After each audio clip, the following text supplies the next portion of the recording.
Right. Good morning, and welcome to Wicklow Good News with me, Jillian Godsil. Today, I am delighted to be joined by a very, very special guest and her mum. Now, her guest is Siena Maple Murphy, and her mum is Marlena Murphy, who is the producer of the show also. But the special guest today is definitely Siena. Hello, Siena. How are you? Good. Good. You look very beautiful. I love the dress, and I love the sunflowers and the pictures. And there's a reason why we're talking to you today, isn't there? Yeah. Because you entered a competition that Jodie Neary ran in Wicklow to write stories about what kind of animal or insect did you write about? Yes. A bee. Yeah. It's all about the bee route. So tell me, what is the name of your story, Siena? Polly the Pollinator. Oh, that's a big word. Pollinator. Oh my goodness. And Polly the Pollinator, what kind of insect was she? A bee. Bee. And what did Polly do? She found our garden and she saw all of our flowers. Because you've been doing a lot of gardening with your mum during the lockdown, haven't you? Yeah. And my dad. and your dad, sorry, and your dad. Well, you do lots of cooking with him because he's a chef. He's the best chef in the world, isn't he? Yeah. He posts all his lovely food on Facebook, and I get very hungry when I see all the food that you're eating.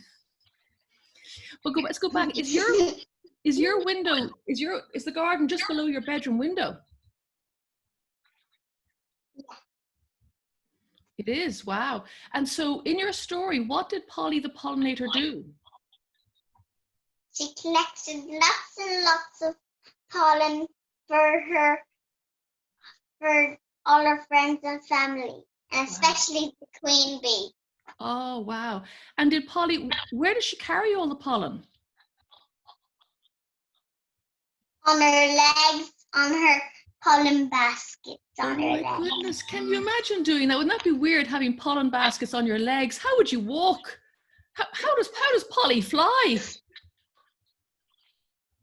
It's hard for her to fly, isn't it?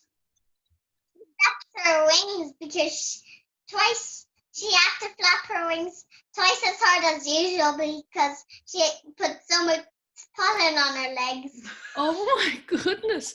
And I was reading your story and I learned something. Bees, they don't need maps or sat-nav, do they? No. They know where the hive is. And how do they know? They know where they are. Wow, I didn't know that. And so when I read your story, I learned something too, that they can smell the hive, the home hive, from 5 miles away.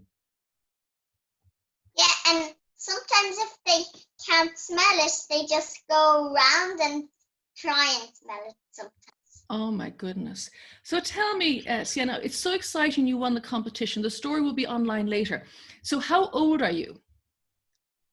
5.5. Oh, wow. And in 6 weeks, oh, so soon. It's my birthday and I'm going to be 6. Oh, well done. And what have you been doing during COVID, during the lockdown? It's been a bit strange, isn't it? So what hobbies have you been doing? Well, we've been gardening a lot. And I've been cooking with my dad a lot. Wow, that sounds like great things to do. And more recently, you went and visited the sunflower field over in Minmore. I see the sunflowers behind you. That was amazing. That was great there from Minmore Farm, and it was amazing. And there was we could only go in a square, but there was little places because people cut down lots of sunflowers, so we could go through inside. It was like a labyrinth, wasn't it? Yeah, it was like a maze. And we got a fantastic sunny day in Shalala, and it really was something else, wasn't it? Yeah. We had a little I forgot it was the virus. Yeah, it was so good. We forgot, and we were so happy. We forgot about the virus. Yeah. And we had a picnic, and there was a lot of people from all over the country, actually, from Dublin, and some people came from much further down the field, down the road. Close to our nan and granddad. Yeah, Wexford, I think, as well. Yeah. I think so. They wouldn't go today, though, would they? No. What kind of day today? The big storm Ellen. We don't like her. We're saying even the bees mightn't come out today because it's so rainy. You know. Not nice. And tell me, Sienna, what do you want to be when you grow up? Do you have any ideas? First, I wanted to be a vet. Ooh, that's a good one. And then I wanted to be a builder. Ooh, another good one. And then I wanted to be a scientist. And Oh. then I don't know what because I still have to think. You know something? I look forward to hearing about all your careers. Okay. That sounds amazing. Wow, I'm very impressed. When I was little, I only thought of one thing. I didn't think of three. That's very, very good. Very good. I also thought of the gardening. Oh God, I always wanted to be a What writer. did you want to be? A writer. And I'm doing more of it now, so I'm loving writing. I love writing. I was saying to you before we started this thing, I also really like writing. I guess writing books from my nanny. Ah, well, your story won the competition. So that was amazing. Yeah. Amazing. So, Marlena, my mom and dad wrote. They helped you, yeah. I was 10. You told them, exactly, because you have to type it on the computer. It's very difficult. Yeah. Mommy and Daddy were typing. And because it's a rainy day today, we thought Sienna had more ideas about adventures of Polly the Pollinator. So we thought because it's a rainy day, we might write down the extended story. Oh, that's a brilliant idea. And then do self-publishing. Ooh. Sure. Wow. And Marlena, Mum, how proud are you of your little daughter? Really proud. It was such a wonderful news when we got the email to say that Sienna won. I think it's really important that Cllr Jodie Neary is addressing kids and doing so many wonderful projects, because at the end of the day, they are our future. And if they understand that nature is very important at this stage, surely when they're in their 20s and 30s, they can implement, those ideas into their everyday life, but also into their maybe innovations and, improve our environment. We know bees are in trouble at the moment. So I think the next generation will have to do a little bit more that we are doing. We have to start it, but they'll have to, look after them and come up with a way that we live in harmony, less of those pesticides and nasties.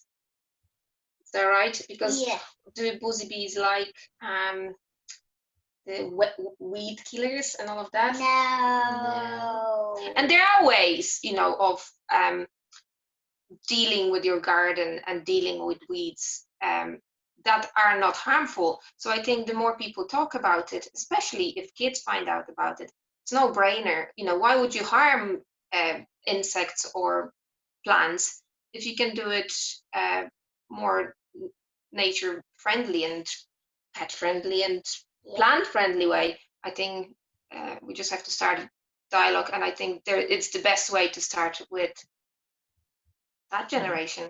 Well, you're very true, and I also commend Jodie Neary for doing this, because it's like when the green schools came in, the green flag, all of a sudden parents were taught how to recycle at home, and it came from the children. Or if you saw how anti-smoking, all that education came in, the kids learned and then they taught the parents. So you're right, and Judy is right to bring it to the children, because it's important that, as you say, our children understand it.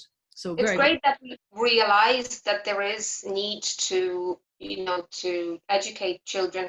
I mean, little projects like this is our little library, rubbish and recycling. To be honest with you, I've learned so much from this kid's book that I didn't know. And that's brilliant. She wanted to read it. I read it for her. And it turns out that we're not as well educated as we think when it comes to recycling and being good with our rubbish, or reusing things. So I'm definitely I'm definitely learning. Well, I must say I learned today too as well. I didn't know that bees had their little their legs carry the pollen in those little barrels on their legs. I didn't know that. I didn't know they had radar, although not radar, but they had like a sat nav, although it makes sense. I didn't realize I could smell the hives at 5 miles away. Things that 5 miles. And a 5-year-old taught me that today. Isn't that amazing? Wow. Yeah. Well, Sienna, I have to say, the future is bright. You're going to be a writer like me too, I think. We're both going to be writers. We might collaborate on a book soon. And thank you indeed, Marlena, as well today for your time. It's great to celebrate so many things in one good story. Siena winning, Jodie Neary running that bee-friendly route, the competition, the Arboretum sponsoring it, Eva Blake going to do the photography, the Wicklow people and the Greystones Guide all supporting it, and it's amazing to see a community come together. So thank you so much for getting involved. And of course, I think also. Sorry, I think also it's amazing that small local companies are, coming on board as well.